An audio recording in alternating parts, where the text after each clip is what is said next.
John Mathers hadn't cried in over 30 years. Not since the day his wife died, giving birth to their only child, Ethan. Back then, he made himself a promise: I'll give this boy the world, even if it kills me. And for 21 long years, that's exactly what he did. He fixed tractors during the day and swept gym floors at night. Every Sunday, he donated plasma for grocery money. He sold his wedding ring to buy Ethan his first laptop. There were no vacations, no new clothes, no nights out, just sacrifice. So when Ethan got accepted into Stanford's computer science program, John smiled for the first time in years. The tuition was insane. But John didn't flinch. "I'll make it work," he told the admissions officer over the phone. "He's got a mind that could change the world." That fall, John took a third job. He signed up for a medical study that paid participants for sleep deprivation testing. He only had one goal: send the boy to college and keep him there. Meanwhile, Ethan's life transformed. Dorm parties, campus clout, new friends who talked fast and lived faster. And then came crypto. Bitcoin had just hit 65K. Everyone was talking about it, but the real gold rush: meme coins. One of Ethan's new friends had made $40,000 overnight on something called Dogefather. Ethan was hooked, not just on the money, but on what it symbolized: speed, power, control. "I don't want to waste 4 years learning code when I could make millions." Now he messaged one of his Discord groups, "College is a scam." By the end of that semester, Ethan had quietly withdrawn from school. He didn't tell his dad. Instead, he redirected the tuition payments to his own crypto wallet. One by one, he dumped every dollar his father sent into random coins with names like Frogmoon and Space Dog. And when one of them finally 100x'd overnight, he didn't call his dad. He called a real estate agent. Ethan didn't just rent a place, he bought a mansion. 7 bedrooms, indoor pool, granite countertops no one ever cooked on. He filled the garage with 2 Teslas and a neon orange Lamborghini. His new lifestyle was powered by meme coins, influencer friends, and a mounting sense of invincibility. He told everyone he was a crypto investor. But the truth was simpler. He'd struck lucky on one pump and dump, and now he was surfing the high before the crash. Back in Kansas, John was still working 3 jobs, including a new one at the airport cleaning toilets. He sent every paycheck to the Stanford bursar's office, never realizing the checks were being forwarded to a closed account. He hadn't heard Ethan's voice in 3 months. Whenever he called, it went straight to voicemail. So when he saw a billboard off I-70 with Ethan's face on it, wearing sunglasses and holding a crypto genius mug, he nearly crashed the truck. Ethan Mathers, 21-year-old millionaire. The words burned into John's brain. And underneath it, the name of a new altcoin, Sunrise Token. John pulled over, stared at the photo, and dialed his son again. No answer. But this time, Ethan messaged back, "Can't talk now, Dad. Got a podcast interview with Forbes." That night, John sat on the side of his bed, holding the photo of his late wife in one hand and a used plasma donation band in the other. "Is this what we raised him for?" he whispered. He thought about driving to California, just showing up, asking face to face, but something told him Ethan wouldn't be there to greet him. Ethan stood at the center of a Beverly Hills rooftop party, champagne flute in hand, surrounded by clout chasers, NFT influencers, and half-board models who knew his net worth better than his middle name. He was wearing a tailored white suit, laughing too loud too often. To them, he was the crypto kid who made it. But inside, he was running on fumes. Sunrise Token, the coin he'd backed with everything, including a 6-figure marketing budget, was tanking. Slowly at first, then violently. The Discord server was filled with panic. His DMs were a storm of refund requests, threats, and rumors of legal action. But that night, Ethan didn't tell anyone. He raised his glass and made a toast to new beginnings. The next morning, John showed up. He'd sold the truck to buy a bus ticket, then walked the last 5 miles to Ethan's gated neighborhood. He was covered in dust, sweating through his shirt, heart pounding from more than just the heat. A security guard stopped him at the gate. "I'm here to see my son, Ethan Mathers." The man raised an eyebrow. "Got an appointment?" "No," John said.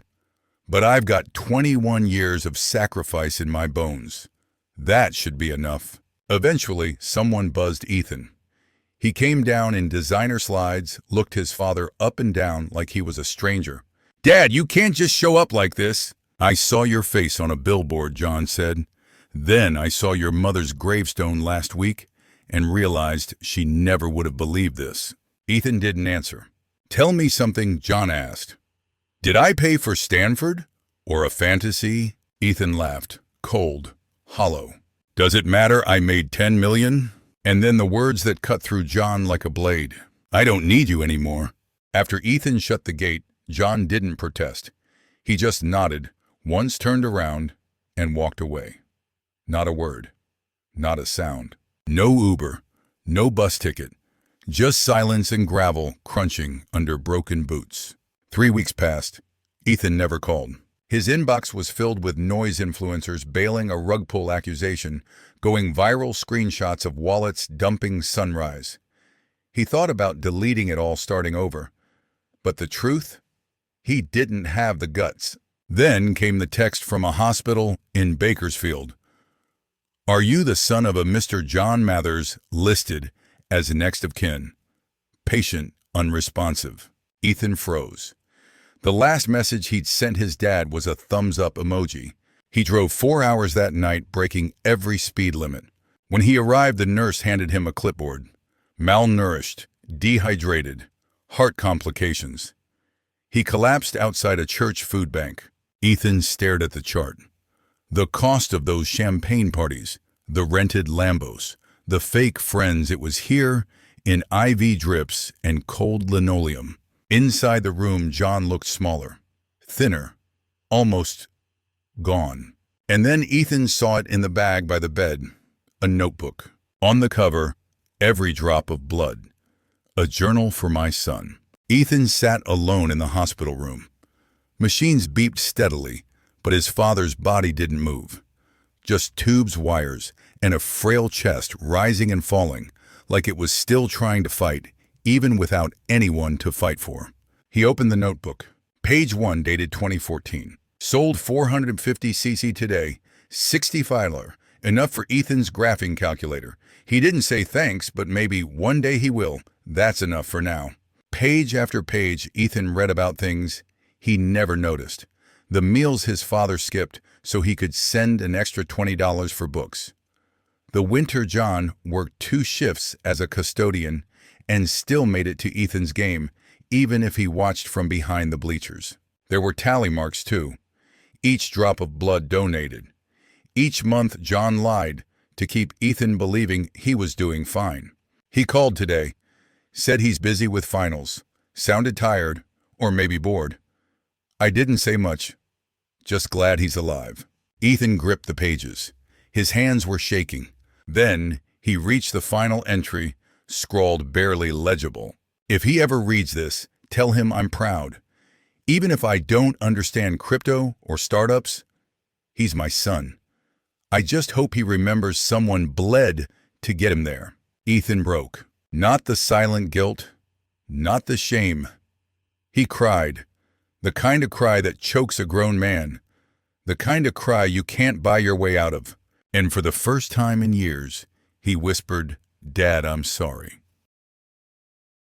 The next morning, Ethan left the hospital with a mission not just to make amends, but to rebuild everything his father had quietly torn himself apart to give. He called lawyers. He liquidated the remaining assets from his crypto investments. He paid the hospital bills in full and set up private care for John. He even made an anonymous donation to the blood center his father had gone to, with a note that read, "For the man who gave more than blood." But none of it erased what Ethan had said. "I don't need you anymore." That line echoed like a curse. No amount of money could rewind the clock or uncut those words from John's heart. When John woke up 2 days later, he barely recognized the room. The sterile tiles had been replaced with soft curtains plants, and a small frame on the table, a photo of him and Ethan taken years ago, long before greed had rewritten their story. John turned his head slowly. Ethan was asleep in the chair beside him, head bowed, fingers still clinging to that leather-bound journal. John's voice cracked. "You stayed." Ethan stirred, eyes red. "Yeah," he said, standing up gently, gripping his father's hand. "And I'm not going anywhere." The room was quiet, but this time it wasn't awkward. It was sacred. John smiled, weak but real. And Ethan realized something no crypto fortune had ever taught him. You can win the world and still lose your soul, but if you're lucky, there's a second chance. And a man who gave everything so you could take it. Spring crept in like a quiet apology. John was discharged on a Wednesday morning. No ceremony, no applause. Just an old man in a borrowed sweater walking slowly through the hospital doors, his son beside him. Ethan had rented a modest home near the coast, far from the chaos of Silicon Valley, close to the sound of waves. A place for healing. A place to begin again. They didn't speak much on the drive. They didn't need to. At a red light, Ethan reached over and gently placed something in John's lap. It was the old journal. Rebound. Restored. Every page recopied by hand. Ethan whispered, "I've been reading it. Every word." John held it like scripture. "I wrote it when I didn't know how to talk to you," John said. "Turns out I didn't need words, just the chance." They arrived at the house. John stood still before entering, eyes moist. "Do I deserve this?" he asked. Ethan didn't hesitate. "No," he said, "you deserve better." That night, they sat by the ocean, side by side, watching waves erase footprints they never thought would be washed away. Ethan cooked. John taught him how to properly sharpen a knife. They argued over jazz versus rock.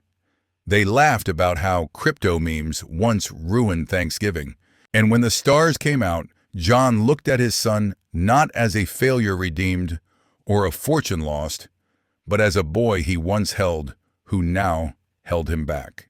The scars remain, but so did the love. Months passed. Peace, not wealth, became the currency of their days.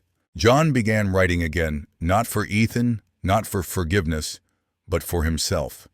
Each morning he'd sit by the window, pen in hand, heart open. No more blood to sell, just time to give. Ethan, once obsessed with screens, now spent mornings barefoot in the garden. Afternoons walking with his father. Evenings cooking, laughing, listening. But one morning John didn't come down for breakfast.